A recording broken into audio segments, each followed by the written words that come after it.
Another victim was American architect Arthur Mace, who had been the person to rip out the last piece of wall blocking the entrance to the tomb. He died in the same hotel with the same symptoms as Caravan, feverish and in a sudden coma. The morning after Carter had shown his friend George Gould the tomb, Gould awoke with a high fever. By nightfall, he was dead. Radiologist Archibald Douglas Reed was the first to cut the mummy's wrapping and x-ray it. Reed died aboard ship on his way home to England. What caused these untimely and coincidental deaths among the invaders of King Tut's sacred tomb? Could they have been caused naturally from inhaling an ancient bacteria or virus?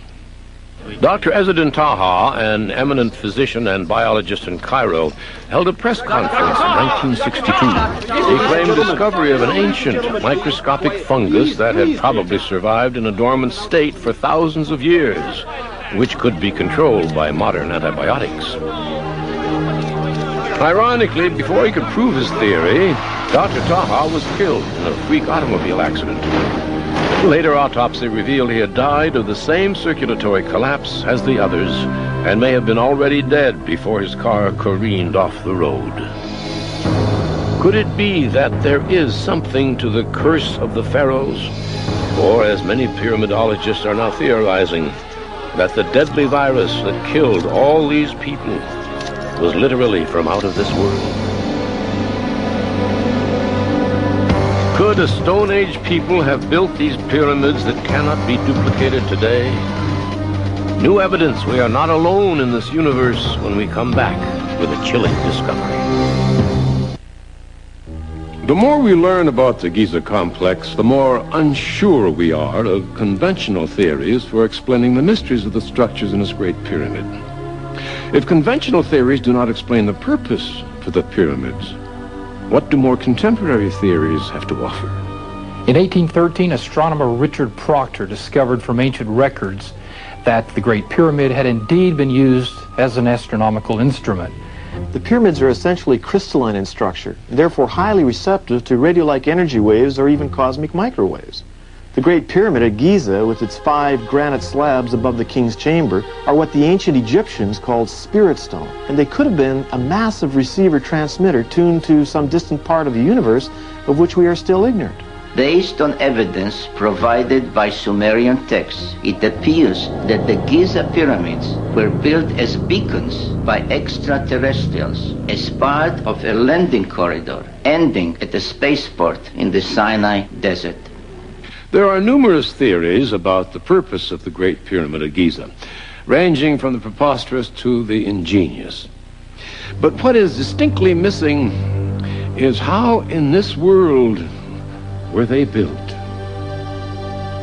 The Greek historian Herodotus visited the Giza site in the 5th century BC. He wrote that the Egyptians of that time told him that a continuous crew of 100,000, replaced every 3 months, worked a period of 20 years to build the Great Pyramid. To build the Great Pyramid in 20 years, as some archaeologists claim, would have meant setting one of those huge stones every 3.5 minutes, 24 hours a day. That would require a technology we don't have today. It's difficult to justify the premise that the Great Pyramids were built with primitive stone and copper tools.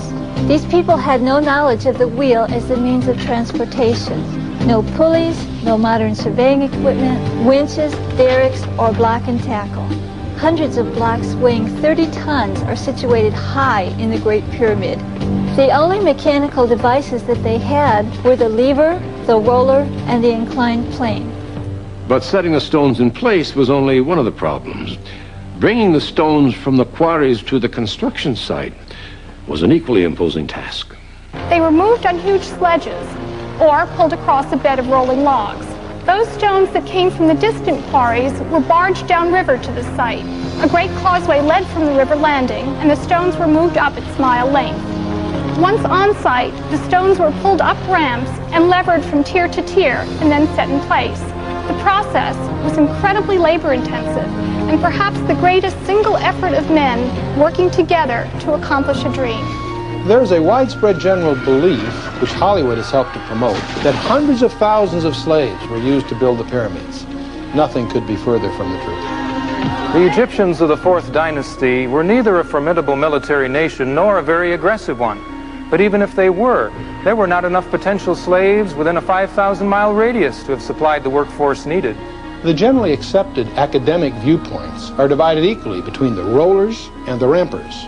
These two theories are being taught in the schools right now as facts, when they're not even substantial theories. With the Ramper School of Egyptology, we are asked to believe that a mile-long ramp was built, rising in slope as the pyramid increased in height. Actually, it would have required more effort to build the ramp than to build the pyramid itself.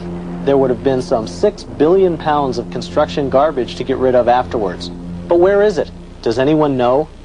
This question is one which even the most adamant of the ramp theorists cannot answer. But what about the log roller theory? Couldn't the stones have been moved to the site this way? Moving a given stone in this manner can be demonstrated, but some rather obvious consideration should have dispelled this notion long ago. The only trees available in ancient Egypt were date palms, and as a food source, it's unlikely they would have been cut down. Importing logs would have required more shipping than Egypt has ever possessed in its entire history, just to transport the 25 million trees needed. Next, it's virtually impossible to roll a log on stone-ship roads. But even if they could be rolled, the great weight of the stones would have crushed the logs to pulp within a very short distance. There must have been another totally different method of lifting and moving these tremendously heavy stones, a device that would make the moving of these massive weights feasible. However, we know of no such device available in ancient Egypt. The Egyptians were not the architects nor the builders of the Great Pyramid.